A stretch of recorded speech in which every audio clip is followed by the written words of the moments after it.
missionaries for God. I'd like to think the land. All of the above. Anyway, thank you for the introduction. Thank you. Dear friends and parishioners of the parish of St. John the Baptist Russian Orthodox Cathedral, I am rector of the Holy Apostles Orthodox Church in Beltsville, Maryland. I am here today to tell you about our parish life and about our hopes for the future, and about how you might help through your contributions to bring those hopes to fulfillment. We have been in existence since 2001 after the blessing of then Bishop Gabriel of Manhattan. We began our parish life in a house. As it happened, my house, the house I grew up in. And as it happened, our parish feast day was the Synaxis of the Holy Apostles. The day after Saints Peter and Paul was the first liturgy that we served. My mother had just reposed, and my late happily remembered brother agreed to let us worship there for a time, rent-free. And as it turned out, that was a year. It was the beginning of our paradise in Beltsville. It was not just an idyllic setting. It was the place I grew up in, and it reflected its atmosphere my parents had of total devotion to our Lord and Savior. Which devotion was the way I was brought up. This atmosphere etched in my heart the idea that a paradise of God for His people can be founded anywhere there is constant prayer. At the beginning also, we were given precious relics of the saints, including 3 sets of relics of the 12 apostles. After our year in the house was up, it became time to move. We looked around intently for our new place of worship for a couple of months or so. One day, I turned off Rhode Island Avenue into the parking lot of the Twin Chimneys Office Park in Beltsville. A unit was being renovated, and I walked into it. It struck me that this could be the place for us. Confirmation of this came in a conversation with the property manager. He told me that his business partner had just dropped dead of a heart attack. It shook him up enough that he felt he should do something for the Lord, and Holy Apostles provided that something. In 2002, we moved to the unit where we still are today. In this office park unit, we have striven to live a normal Orthodox parish life with the church as our center, to make it as much of a paradise as we are able. Vigils and liturgies for Sundays and feasts, with the accompanying holy mysteries of confession and communion, the Lenten and Paschal cycle, weddings, baptisms, funerals, molebens, panikidas, blessings of water, blessings of houses, blessings of cars, blessings of places and things, choir rehearsals, catechism classes, Sunday school. All of what is entailed in the public side of the Orthodox Christian life. We have so clothed the inside that when one walks in, it is possible to forget that it is an office park unit and to begin to think about paradise. In fact, when Metropolitan Hilarion first entered it, he looked around and said, it's beautiful. We have done all this in our small office park unit. It is quite cozy. When it's time for the agape meal, trapeza, like we're having here, we push the analogia up to the iconostas and set out tables and chairs, and are served from a counter with doors closed for worship and open for meals. We remember that while this temple of St. John's was being expanded to its present state, this parish hall we are in right now was a place of worship and was the place of the communal agape meal at the same time. We learned here at St. John's that meals together are integral to the common Christian life and have been ever since Christ walked the earth. You remember in the 10th resurrection gospel where he invites his apostles to come to shore and dine. When the Russian church outside Russia became a generally recognized part of the Russian church in 2007, we seriously began to grow. We have grown so that if all people who call it their parish home show up at once, we have 85 people, 33 of whom are children. I learned the other day that one more is on the way. This means that we are 40% children. This makes for a very lively and crowded worship time. Nursing mothers have to take turns using what nooks and crannies we can sequester them in. Everybody multitasks. Parents and grandparents with one eye on what the kids are doing, and everybody else wondering what just brushed past them at waist level. But all are at the same time praying, and praying intently. We conduct Sunday school for the children at the rectory, Matushka's and my house. There are 5 classes. Toddlers and kindergartners are on our sun porch. Early elementary grades in the basement windowed room. Upper elementary grades and middle schoolers in the kitchen. And high schoolers in the family room. Those adults who accompany them meet with me in the living room. A number of our teachers are studying the Catechesis of the Good Shepherd, which had its origin in Roman Catholicism and Montessori practices, and it's being made Orthodox in these very times. One of our teachers is planning to become a teacher of catechists. This is all wonderful, cozy, very cozy, full of our Christian family life and the love that is shed abroad on God-given assemblies. So why do we want to do anything to change it? Well, we are very crowded. If we keep growing like we have been, we are absolutely out of room. A couple of weeks ago, there were 71 people present at the Sunday liturgy. We can only seat about 48 at the 6 tables in our little trapeza church. So what is the answer? How can we get more room?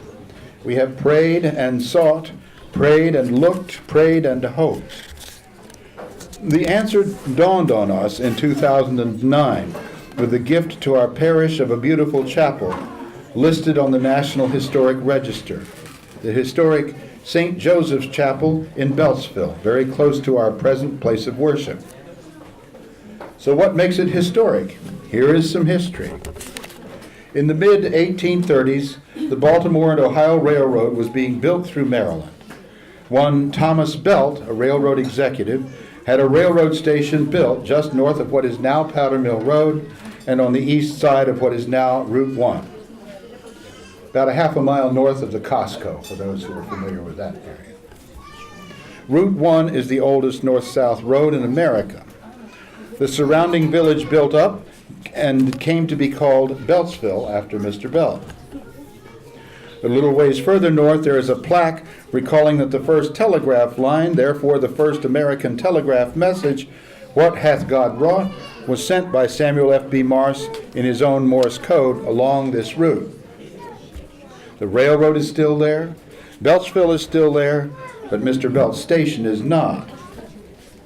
Another railroad stop is no longer there, about a mile and a half north of that, and is commemorated by a concrete post.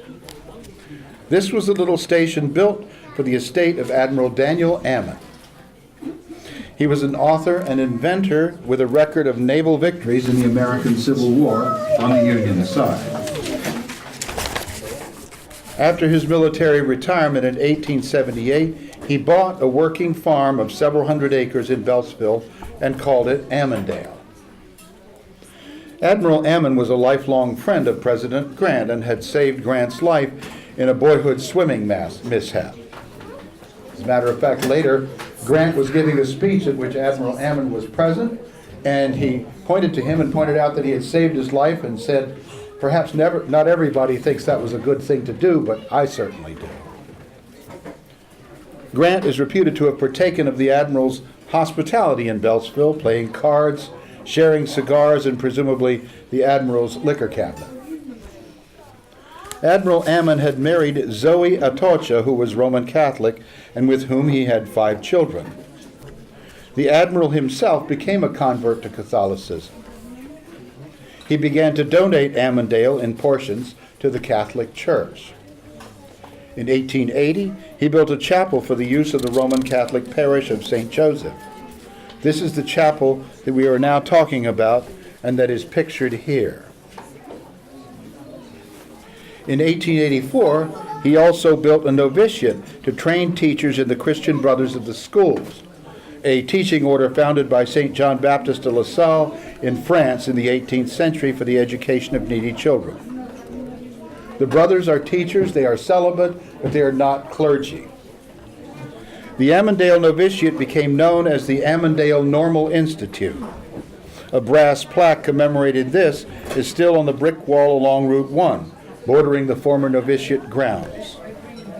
Admiral Ammon also gave the rest of his estate, Amundale, to the brothers for their sustenance and for revenue.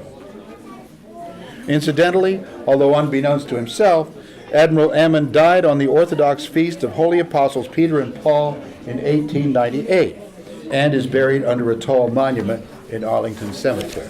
The chapel continued to be used by St. Joseph's Parish until the early 1960s, when the parish relocated to property elsewhere in Beltsville.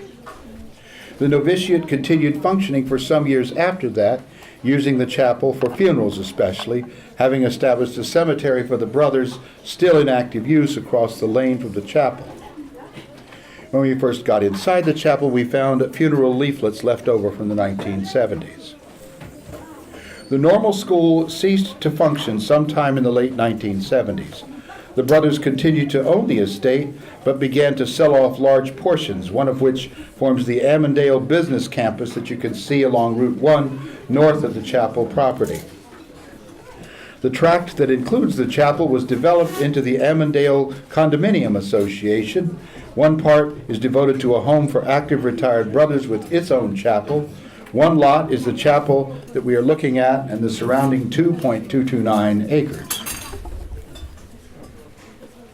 In 2009, a friend of our parish, connected to the Prince George's Historical Commission, made us aware of the possible availability of St. Joseph's Chapel. Matuska Deborah and I went and looked at it. We were amazed, not to say knocked out, by the beauty of the building and its pristine setting. Its suitability for our parish future seemed obvious. We began wondering how the parish could get it. Our friend who had led us to it thought it might be a very expensive proposition. The Christian Brothers has selected Kenneth H. Michael, founder and head of NAI Michael Real Estate Holdings, to manage the condominium units for them. A meeting was scheduled with Mr. Michael. We took with us to the meeting our friend who knows him. We met with him, and having described our vision for its use, he was sufficiently impressed with our presentation that he suggested that we ask the brothers to donate the chapel and its accompanying property to our parish. While somewhat community-oriented, Mr. Michael enjoys a reputation as a no-nonsense businessman. To this unexpected suggestion, our initial reaction was one of stunned silence, but we of course recovered and proceeded to act upon it. Completing the preliminaries, Holy Apostles Parish received the property from the Christian Brothers on the day of Saints Constantine and Helen, June 3rd, 2009. The chapel is on the National Historic Register. Thus, any activities concerning it are under the purview of the County Historic Commission.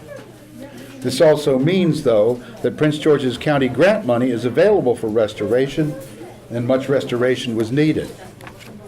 The chapel had not been in use since the parish left it in 1964.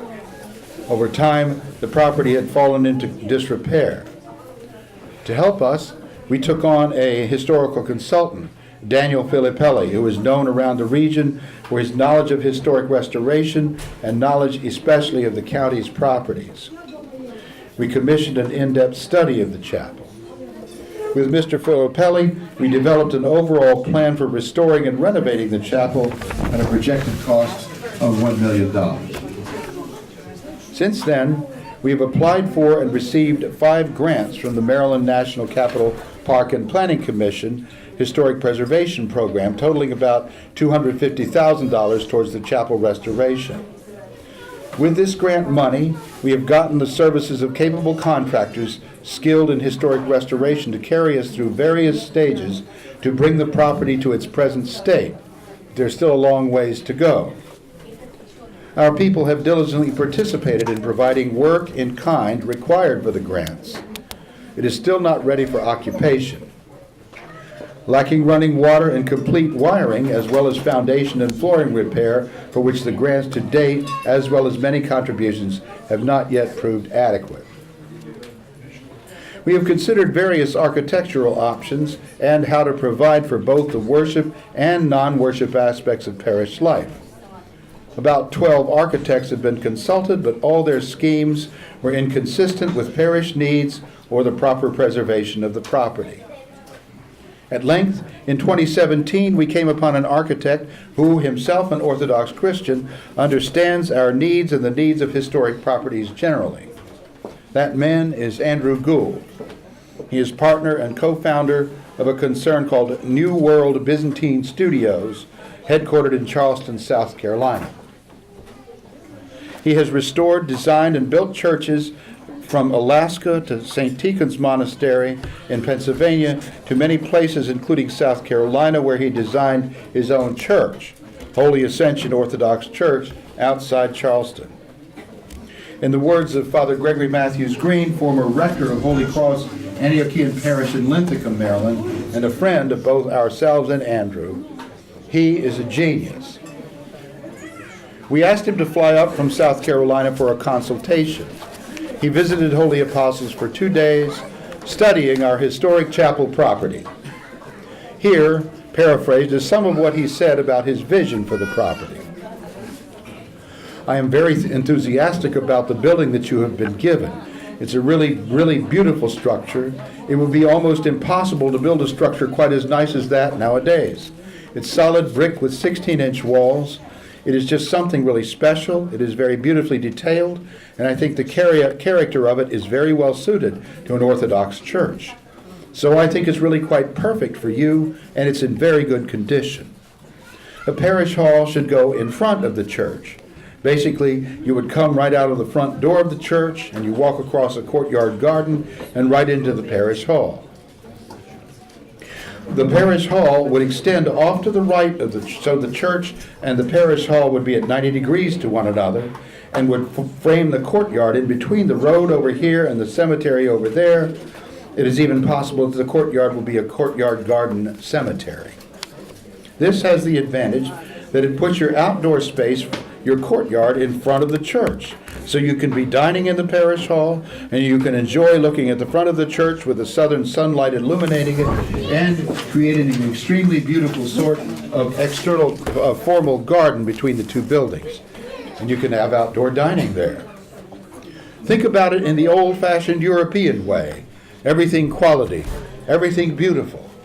You can have picnic tables for more people outside, as we should do here.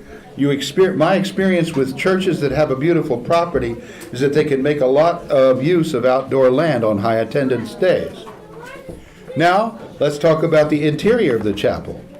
Having sat in there for a number of hours and contemplated all the possibilities for how the inside can be treated, my ultimate proposal is essentially to keep some of the tin, but not most of it. Having sat inside the church for a number of hours and contemplated all the possibilities for how the inside can be treated, my ultimate proposal is essentially to keep some of the tin, but not most of it. Inside, it's patterned with like a wallpaper, like tin, that has a fleur-de-lis pattern all over it. So he proposes to take some of it away. Basically, I think the tin ceiling is worth keeping because it's rather beautiful in itself and would be too expensive to replace it. And I think you can keep the tin and the narthex because the narthex looks rather pretty as it is right now. But I think you should take the tin off the walls, including and in the altar, and plaster them. That will greatly improve the acoustics, and it will give you space for frescoes in the future. He spoke then at length of a type of paint to use that bonds with the plaster to make for weatherproof and waterproof iconography. When King Ludwig of Bavaria, called a mad king, wanted to have external frescoes on his castle in Liechtenstein, he demanded that he have external frescoes. And the builders and contractors said, it's not possible to have external frescoes in this part of the world. He demanded that it be done, and being king, he got his way. And so the scientists invented a type of paint that is weatherproof. So it has frescoes that have been sitting there for 150 years undamaged.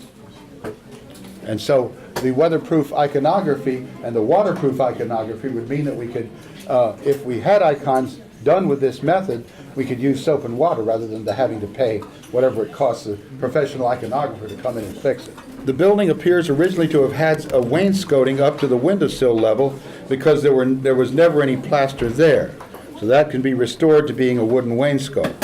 We can build a very beautiful three-tiered iconostas that would be in kind of a style of arts and crafts Victorian woodwork to match the woodwork on the front of the church.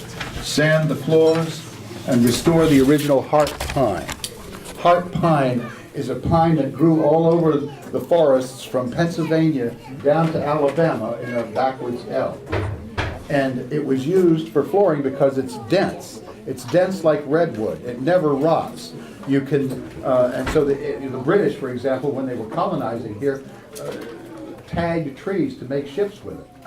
And so, however, it was so much in demand that it was all logged out by 1910. So the floor in this chapel is one of the last places to have it native state. Build the iconostasis from that same kind of wood. Also, it's so good, the wood is so good that they can take it up when it ever fell out of a boat to the bottom of a river. They can take it up and it's just as good as new and use it. We can paint the tin ceiling with a kind of mixture of dark brown and amber color and beautiful decorative design so the ceiling becomes warm and reflects the wood elsewhere in the building, and replace the light fixtures with big ring-shaped iron chandeliers in a medieval style. It will be spectacularly beautiful. It won't look anything like the whitewashed, vaguely Protestant appearance that it now has. It will be all woods and rich and interior golden light with the kind of Orthodox character of liturgical light that we like to see. Big chandeliers with very low wattage bulbs with an amber light reflecting off a tall iconostasis with gilded icons. Picture Byzantine churches in Constantinople where the ceiling is all luminescent. It will have a tremendously Orthodox ethos just because of how we will be handling the plaster textures and the reflection of light off the wood and the icons. It will also make a big difference to replace the rose window over the entry door with a more Byzantine style of glazing, which would be blown glass rondelles out of clear glass that let sun beam through. You will get a beautiful shaft of light coming in that will be visible through the incense and sparkle off the icons. We will have this beautiful Orthodox light like what you see in medieval buildings in the old world. That really is the key, light and colors. The architecture is already great. It's just a matter of texture and lights and glass and furniture. That sort of thing is what's going to make this church spectacularly beautiful inside. When Andrew was done with his talk, one of our number leaned over to me and said, "We've got to get this guy." We have indeed got him. Andrew has agreed to be our architectural designer, both for our future parish hall and for the interior of the chapel and for the property. He has done a preliminary design for our future parish hall. This is a print of the watercolor that he made to illustrate his design.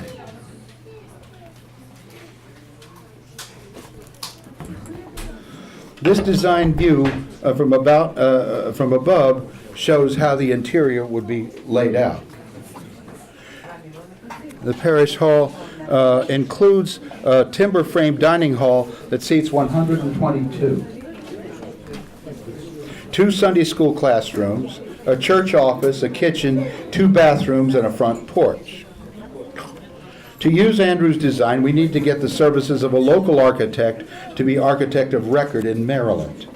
We recently, through yet another miracle, acquired the necessary funds to get an architect to put together all the documentation of design and topography and work up an estimate of the total cost of the parish hall. Before we have the architect or his estimate, Andrew's guess is that the parish hall might cost about $1 million. The anticipation of the true estimate, which is not likely to be trivial, is the main reason that I'm here today. 3 weeks ago tomorrow, October 22nd, my brother Daniel B. Johnson lay his earthly burden down at the age of 83 after a bout with brain cancer. Shortly before his passing, he came here for his 65th high school reunion, and we shared a meal. At the end of it, I still remember the pressure of his hand as he blessed us all to be diligent in following God's path. At his funeral, a colleague recalled words Dan often said just prior to his death. There's more to do. There's so much more to do. He wasn't lamenting his passing so much as passing the baton to us who remain. My dear brother, I happily pick it up and wish us all so to do. The evening before his funeral, I was having dinner in a restaurant with my nephew David and his family, who are Catholic, and my niece Debbie, a devout and pious Baptist. Matuska texted my nephew Dave, and they got into an exchange, and she was here. I was down in Tennessee, and in which she told him to have me call her for some wonderful news. I called her, and she told me of the upcoming visit of the Hawaiian Everon icon, which was on Friday, November 2nd, when the Mother of God came to us on her way to be with you before the pilgrimage to Brother Jose's grave. When I hung up, Dave said, "So, what's the wonderful news?" Catholics and Baptists now. I decided to go for it and tell my family about the holy icon. I told them of its history, from its appearance in 1982 in Montreal to the 2007 appearance in Hawaii, and how it was instrumental in our becoming Orthodox. They were stunned. My Baptist niece shortly responded with, "God can do what he wants." I ask you here to share that responsibility, to do what God wants and follow his path in all our lives by supporting our progress in establishing our paradise in Beltsville. The parish of the Holy Apostles, by making a contribution to the building of our parish hall, beautiful, according to Andrew's inspired design, to accompany the beauty of our God-given chapel. We look for those with the means and heart to contribute to the work as fellow laborers in the vineyard. You will join us as a builder of churches, as a part of what God hath wrought in Beltsville. You will be acting according to the encouragement of our beloved Archpastor, Holy John of Shanghai and San Francisco, who founded this church of St. John the Baptist, and who said, "At each liturgy, those who contributed to the building of the church are commemorated. In building churches here on earth, we create for ourselves eternal habitations in heaven." Whether your contribution is large or small, one-time or ongoing, you will always be prayed for as a benefactor and will add to your treasure in the kingdom of heaven. By building the parish hall and vacating our office park, we will be able to apply that monthly rent amount to our building fund. We plan to move into the parish hall and hold divine services there as we continue working on the restoration of the chapel. Andrew Gould, an amateur musician, has agreed to come and play the bagpipes when we are ready to bless and move into our parish hall. Priest Martyr Daniel Sasoyev said, "If you wish to see many miracles, you should become a missionary or a martyr." We have truly seen many miracles in our parish life. We have faced situations which seemed impossible, one after another, only to stand still and see the salvation of the Lord. We have seen the Lord open the way for us, just as he did for the Israelites in the Red Sea. We searched and searched for the place that would become our permanent parish home. We knew that the Lord had planted us in Beltsville. Matuska Deborah tells me that she had often thought to herself, can anything good or beautiful come out of Beltsville? We had no money, but the Lord gave us a beautiful church, and in Beltsville of all places. We have had many work days and picnics and Easter egg hunts at our church on the hill. We have trimmed and cleared out the underbrush from the beautiful copse of holly trees planted by Admiral Ammon. Under those trees we have buried myrrh from St. Alexander of Svir in Russia and soil from the grave of Father Seraphim Rose in America. Our children love to run and play all over this beautiful property, this wondrous gift to our parish, the same place where President Grant once walked. I have been granted the honor of planting a church in my humble hometown of Beltsville, Maryland, thereby, I pray, sanctifying this place. I am humbled that the Lord has allowed us to plant this vine of the Lord's church in our parish's promised land, Beltsville, Maryland. We hope and pray that our many children will be able to get married and baptize their own children in this lovely spot, this church on the hill in Beltsville.